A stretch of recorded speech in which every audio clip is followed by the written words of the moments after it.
መንፈሳዊ ውጊያ ተከታታይ ትምህርት ክፍል 3 የእውነት ቀበቶ የጠላትን ውሸት በእውነት መቃወም። ዋና የንባብ ክፍላችን ኤፌሶን ምዕራፍ 6 ከቁጥር 10 እስከ 18 ይሆናል። ሰላም ቅዱሳን፣ የተባረከ ሳምንት እንዳሳለፋቸው ተስፋ አደርጋለሁ። ዛሬ ባለፈው ጊዜ ካቆምንበት ቦታ በመቀጠል ስለ መንፈሳዊ ውጊያ የጀመርኩትን ትምህርት እቀጥላለሁ። ዋናው ክፍላችን ዛሬ ኤፌሶን ምዕራፍ 6 ከቁጥር 10 ጀምሮ ያለው ሆኗል። ጳውሎስ ሲናገር በቀረውስ በጌታና በኃይሉ ችሎት የበረታቸው ሁኑ፣ የዲያብሎስን ሽንገላ ትቃወሙ ዘንድ የእግዚአብሔርን ዕቃ ጦር ሁሉ አንሱ ወይም አዲስ ትርጉም ላይ ልበሱ ይለናል። ኤፌሶን ምዕራፍ 6 ጳውሎስ መንፈሳዊ ውጊያ ስለ መንፈሳዊ ውጊያ የሚናገርበት ነው። እንዲሁም በምዕራፍ 6 ቁጥር 14 ላይ እንግዲያውም ወገባቸውን በእውነት ታጥቃችሁ ቁሙ ይለናል። ዛሬ በተለይ በመጀመሪያ የጦር ዕቃ ላይ የምናተኩረው የጦር ዕቃ የእውነትን ቀበቶ ነው።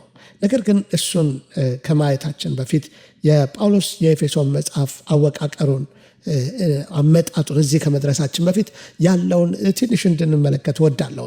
ኤፌሶን ጳውሎስ በአንድ ጊዜ ዘሎ ስለ መንፈሳዊ ውጊያ፣ ስለ ሰይጣን፣ ስለ ኃይላት በጨለማ ስላለው የክፋት መንፈሳዊያን ሰራዊት ስለዛ ከመናገሩ በፊት አስቀድሞ ከምዕራፍ 1 ጀምሮ እየገነባ የመጣው ሐሳብ ነበረ።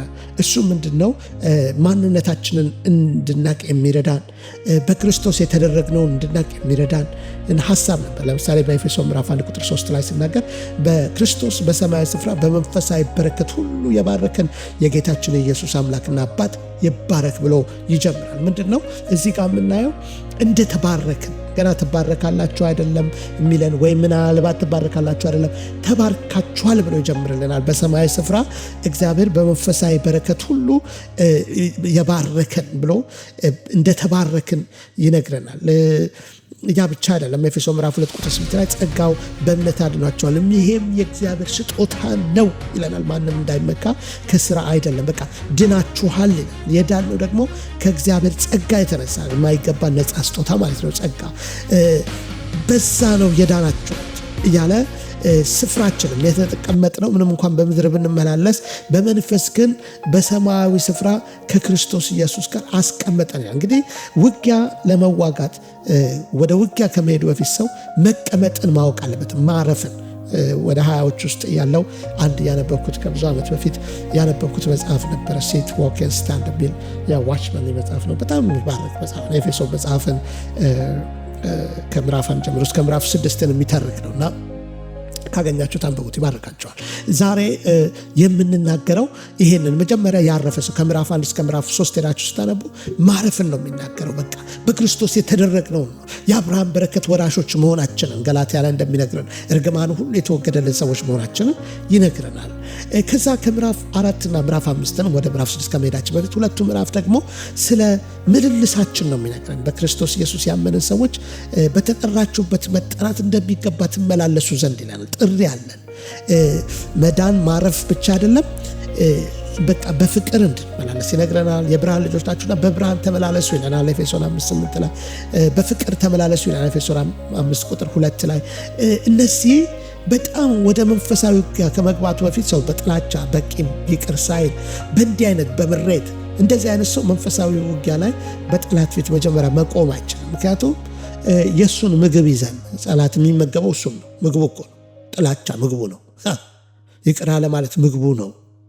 እንደዚህ አይነት የእሱ ምግብ ጨለማ ነገሮች ላይ ይዘን በእሱ ፊት ምኑ ነው ምናባር ሊሆን አይችልም።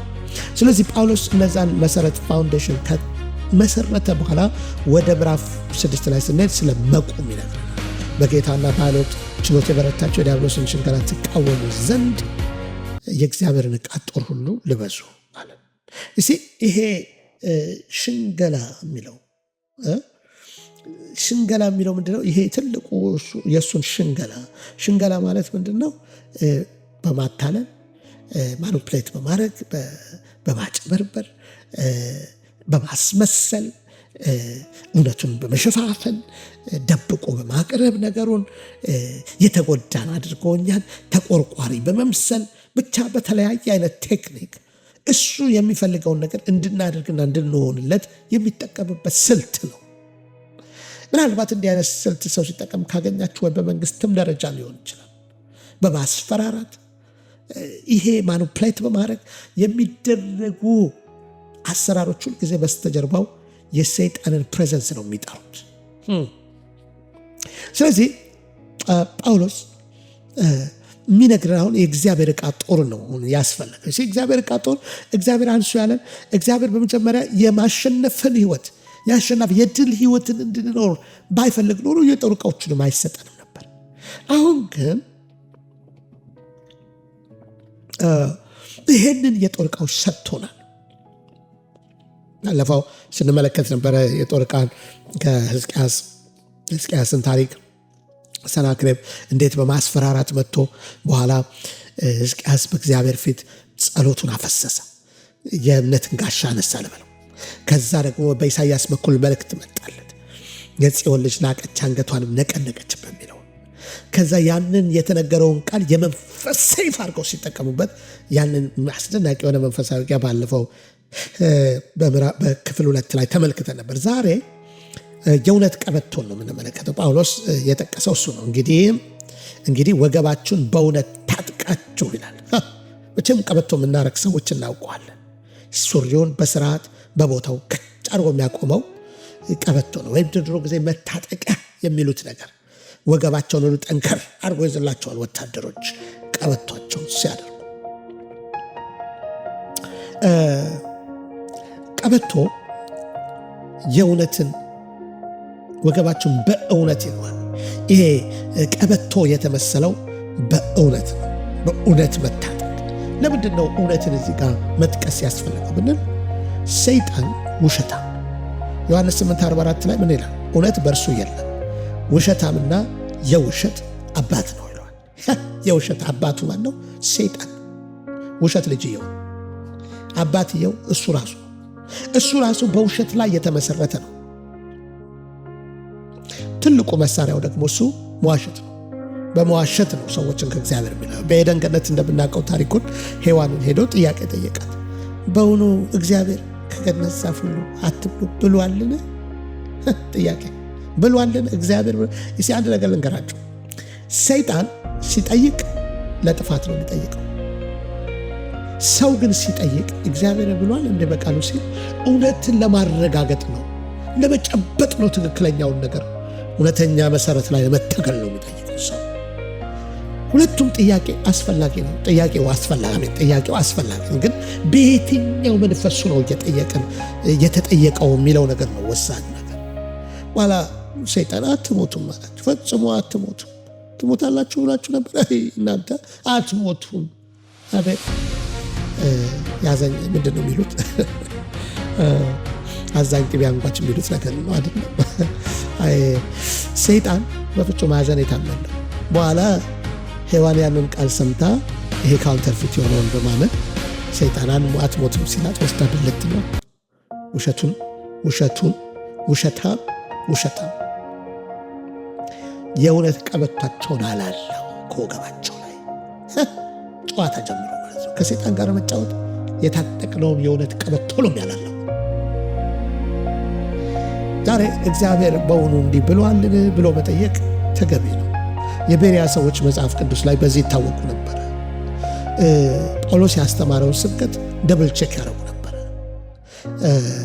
በሐዋርያት ሥራ ምዕራፍ 17 ቁጥር 11 ላይ ስና ቃሉንም በፍጹም ፍቃድ ተቀብለው ነገሩ እንዲህ እንደሆነ ለማወቅ በየቀኑ መጽሐፍትን ይመረምሩ ነበር ይላል። እንዲህ ተብሎ ተጽፏልን ብለው ይጠይቁ ነበር። የመጣውን ትምህርት ሁሉ እንደው በቃ አስከስሱ አይከቱትም፣ ፊልተር ያደርጋሉ ወይም የመለየት መንፈስ ነበራቸው።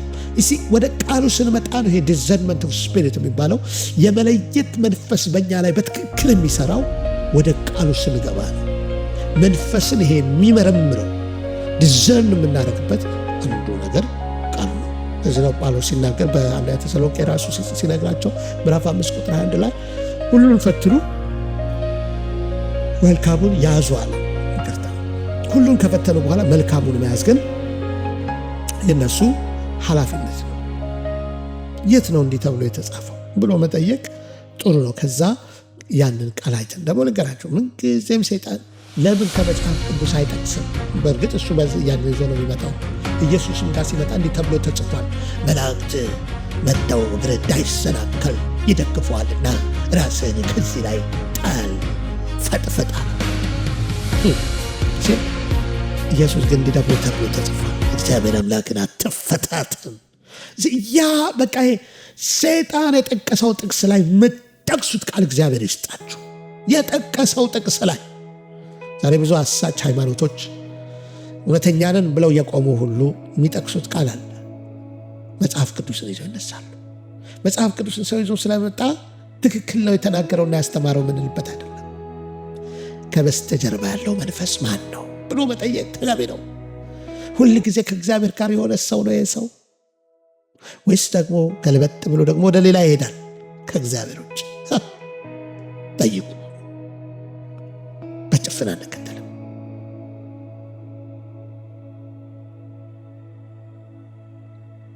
የሐሰት ቃል ሲመጣ የምንፈትነው በእውነት ቃል ነው። አንተም ብሎ ደግሞ ክርስቲያን አንተ አሁን ድኛለሁ ትላለህ ብሎ ሲል ሰይጣን ኤፌሶን 2:8 እንጥቀስበት። ጸጋው በእምነት አድኖኛል በሥራ አይደለም እንዲህ ተብሎ ተጽፏል ትሏል። ሊኮንን ሲመጣ ሮሜ 8:1 ትጠቅስበታል። እንግዲህ በክርስቶስ ኢየሱስ ያለው አሁን ኩነኔ የለባቸውም ተብሎ ተጽፏል። የራስ ምታት ነው የሚለቅበት፣ መቆም አይችልም፣ ጥሎ የሚሄድበት። በዛ መልኩ ነው አፕሮች ልናደርግ የሚገባው መንፈሳዊ ቀን።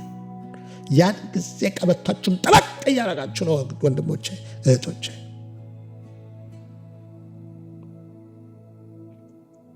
ውድቀታችሁን ሲያሳያችሁ ኢየሱስን እመለከታለሁ በለው። መስቀሉ ላይ ናችሁ።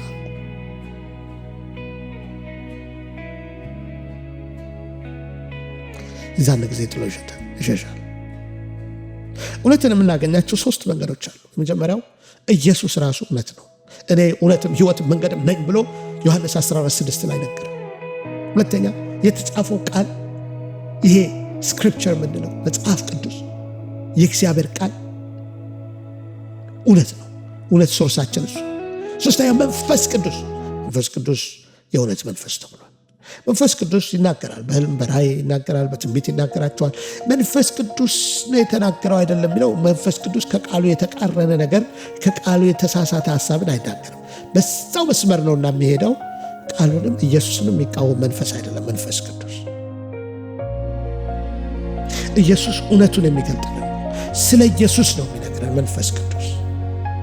አንድ ጊዜ ጴጥሮስ ጌታ ፊት እንትን ማለት ጀመረ። ስምዖን ሆይ ያለው ጌታ ሲናገረው ሉቃስ 22 ከ31 እስከ 32 ስምዖን ሆይ ሰይጣን እንደ ስንዴ ያበጥራችሁ ዘንድ ለመነ፣ እኔ ግን እምነትህ እንዳይጎድል ስላንተ ጸለይኩ አለ ጌታ። ሊያበጥራቸው በመጣ ጊዜ ጌታ ማለደ። ጴጥሮስ ከዛን ጊዜ ይህን ሲሰማ ጌታ እኔ አለ እንደ ሁሉ ሊክዱ ይችላሉ። እኔ ጌታ እኮ ትክዳለህ። 3 ጊዜ ዶሮ ሳይጮህ ትክደኛለህ። 3 ጊዜ የማለ የተገዘተው ጴጥሮስ እንደተባለው እንዲሁ 3 ጊዜ ካደ። በገረድ ፊት ካደ ይላል መጽሐፍ ቅዱስ። ምንድን ነው ብንል እሱ የላላ ቀበቶ ይዞ ወገቡን ሳይታጠቅ እኔ አልክድም ቢል ዋጋ የለውም። ወገኖቼ የታጠቃችሁትን እውነት ነው የሚያቆማችሁ። ኢየሱስ ስላየ የታጠቀው ያልጠበቀ መቀነቱን ላልቶ ሊወድቅ ያለውን መቀነቱን አይቶ ያነቀተ።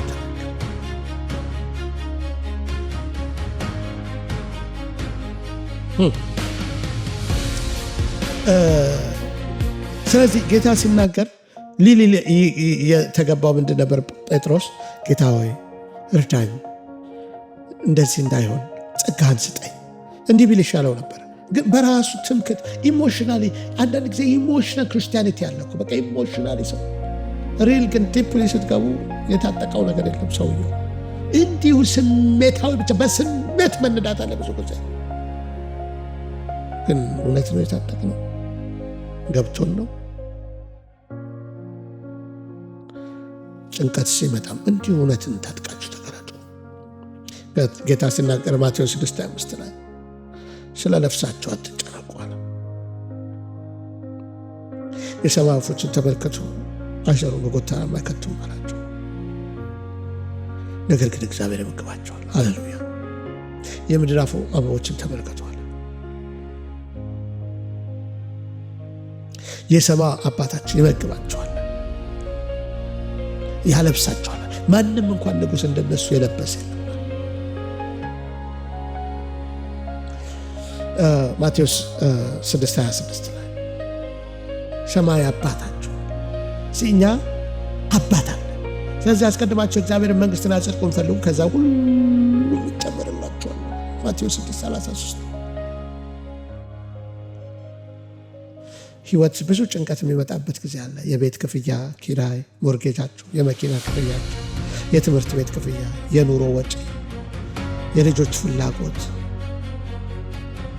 ሁሉ ከየት ይመጣል ሲል ጭንቅላት የእውነትን ቀበቶ ጠበቅ ማድረግ ነው ይሳል። ወፎችን ተመልከቱ ተብያለሁ። አባት አለኝ በሉ። ሃሌሉያ። ቢዝነሳችሁ መንገድ ሊሆን ይችላል። ስራችሁ የተቀጠራችሁበት መንገድ ሊሆን ይችላል። ምንጩ ግን እግዚአብሔር ነው ወገኖች።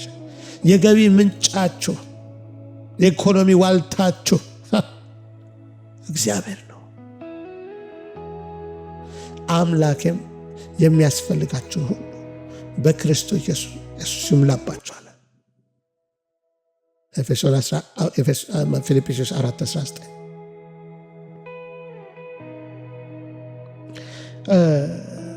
ይሄ እውነት ነው። እውነት ላይ ስንቆም መንፈስ ቅዱስ ደግሞ ራሱ የእውነት መንፈስ ተብሏል። ኢየሱስ ራሱ ነው የእውነትም ሕይወትም መንገድም ነኝ አለ። የእግዚአብሔር ቃል ደግሞ እውነት ነው። በቃ የሚነግረን ያነሳችሁ ስትጠቅሱት ያኔ ወገባችሁን ጠበቅ እያደረጋችሁ ነው በቀበቷችሁ። መንፈስ ቅዱስ የእውነት መንፈስ ነው ተብሏል። ኢየሱስ አጽናኙ መንፈስ ቅዱስ ሁሉን ያስተምራችኋል፣ እኔም የነገርኳችሁን ሁሉ ያሳስባችኋል። ዮሐንስ ወንጌል 14:26 ላይ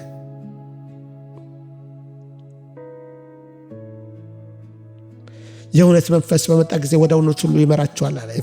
ዮሐንስ 6:13 መንፈስ ቅዱስ የእውነት መንፈስ ነው። ወደ ኢየሱስ ይመራናል፣ ወደ ጽድቅ ይመራናል፣ ወደ ሰላም ይመራናል።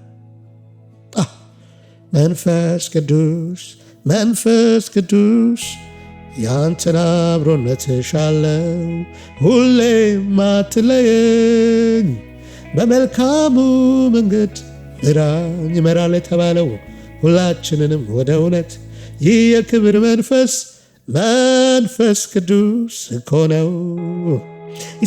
መንፈስ ቅዱስ ነው የሚመራን። አይነው እሱን መዝሙር አልሰማችሁት ከሆነ ሊንኩን አደርግላችኋለሁ ዲስክሪፕሽኑ ላይ። እሱ ይባርካችኋል። መንፈስ ቅዱስን ጋብዙት። እሱ ከቃሉ ጋር የሚጣረስ አይነግራችሁም። ከኢየሱስ ጋር የሚጣላ ቋንቋ የለውም። ስለዚህ ጳውሎስ ትንቢትን ሁሉ አትናቁ፣ ሁሉም ፈትኑ፣ መልካሙንም ያዙ አለ። ቅድም ኤፌሶን 1 ተሰሎንቄ 5:20-1 ያለ ነው። ስለዚህ የእግዚአብሔር ቃል እውነት የተፈተነውን በእውነት ቃል ቀድሳቸው፣ ቃል እውነት ነው እንዳለ ጌታ በየቀኑ ይሄንን ቃል በተመገብን ቁጥር ወገባችንን እያጠበቅን ነው። አንድ ደቀ መዛሙርቱ እንጀራ ረሱ። ከትልቅ ታምራት እኮ በኋላ ነው። ስንት ሺህ ሰው እንጀራ በልቶ ጠግቦ በነበረበት ጊዜ ከዛ ሲሄዱ ጌታ በጀልባ ውስጥ ከፈሪሳውያን እርሾ እና ከሰዱቃውያን እርሾ ተጠበቁ አላቸው። ወዲያውኑ እርሾ ደግሞ ምን ይጨምሩበት ይሆን ብለው እንግዲህ ምናልባት ምን ይጨምሩበት ይሆን በቃ ዳቦ ስላልያዝን ነው ማለት ነው እንደዚህ የተናገረው ብለው ሊሆን ይችላል የኔ ነው። ግን እነሱ ምን አሉ? ዳቦ ስላልያዝን ነው እንዴ የተናገረን ብለው አሉ። ከዛ ጌታ አውቁ እናንተ እምነት የጎደላችሁ ናቸው፣ ስለምን ስለ ዳቦ ታወራላችሁ? ትዝ አይላችሁ 5,000 በልተው ስንት መሶብ ነው የሰበሰባችሁት? 4,000 በልተው። ከዛ እየተናገረ ያለው ስለ እንጀራ እንዳልሆነ ገባቸው። እየተናገራቸው ያለው ማቴዎስ 16 ላይ እንደሚነግረን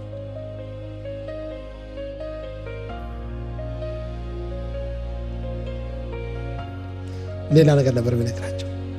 ስለ ትምህርት ነበር የሚነግራቸው፣ ስለ ሰዱቃውያንና ስለ ፈሪሳውያን ትምህርት፣ ይሄ የአምልኮ መልክ ያለው ኃይሉን የካደ ትምህርት፣ የእግዚአብሔርን ኃይል የማይገልጥ ክርስቶስን የማያከብር ክርስቶስን የሚገፋ ትምህርታቸው ከዛ ነበር ተጠበቁ ያላቸው። ዛሬ የሚያስፈልገን ብዙ ሃይማኖት አለ። ዛሬ በዓለም ላይ የአምልኮ መልክ ያለው ኃይሉን የካደ ወደ እግዚአብሔር ኃይል ወደ መንፈስ ቅዱስ ሕልውና የማያስገባቸው ትምህርቶች አሉ።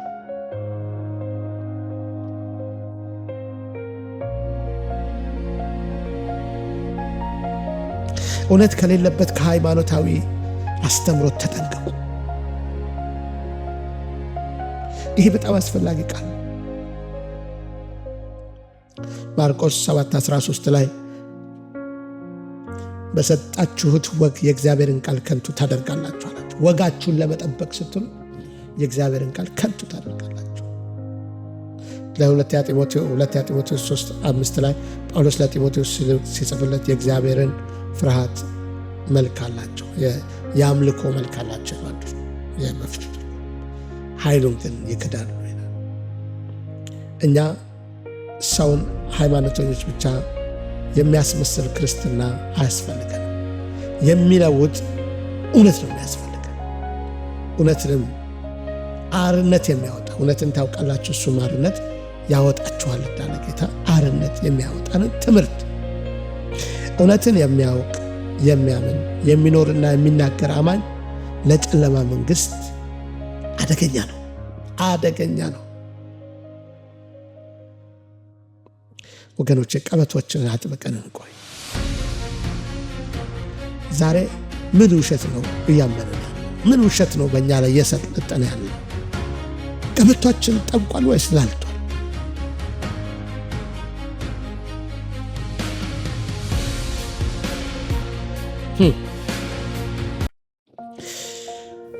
ቀበቶችንን ጠበቅ ልናደርገው። ያለፈው ህይወትህ ብቁ አያደርገ። ቀበቶን አጥብቅ። ውሸትን በሌላ አስተያየት አትመልስ፣ በእውነት መልሰው። ውሸት ለውሸት የሚያስፈልግ እውነት ነው። ኢየሱስ እውነት ነው። መንፈስ ቅዱስ የእውነት መንፈስ ነው። የእግዚአብሔር ቃል እውነት ነው። ክብር ለኢየሱስ። ለማጠቃለያ የምናገረው እግዚአብሔር በእውነት ያለው ላይ ቆም፣ የተናገረው ሃሌሉያ። ክርስቶስ የዛን ጊዜ ጀማሪም ፈጻሚም ይሆናል በሕይወታችን።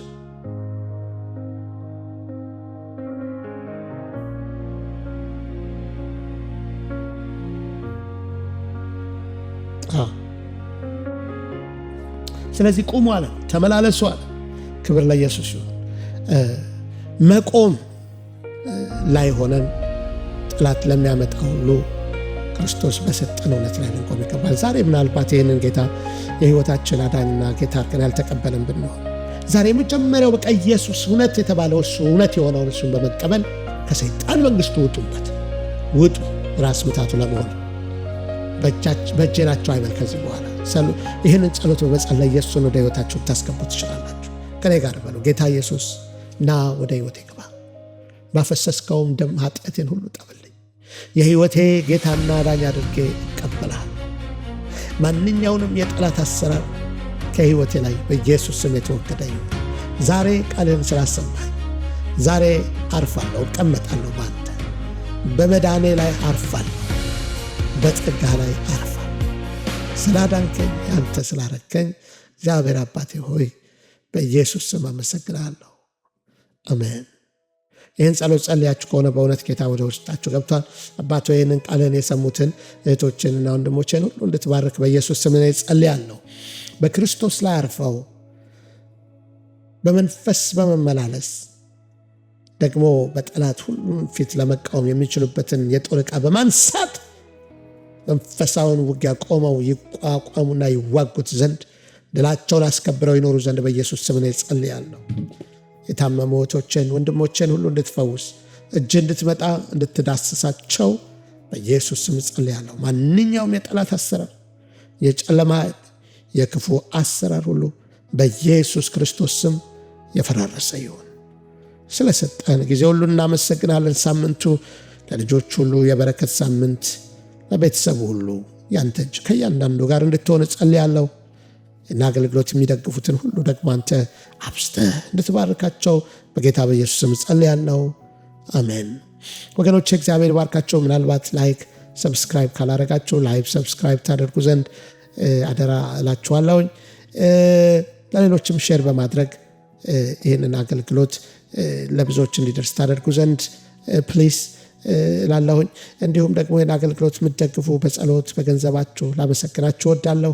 በመቀጠል አድርጉት። ደህና ሰንብቱኝ። በሚቀጥለው በሌላ ትምህርት እንገናኛለን። እግዚአብሔር ከእናንተ ጋር ይሁን።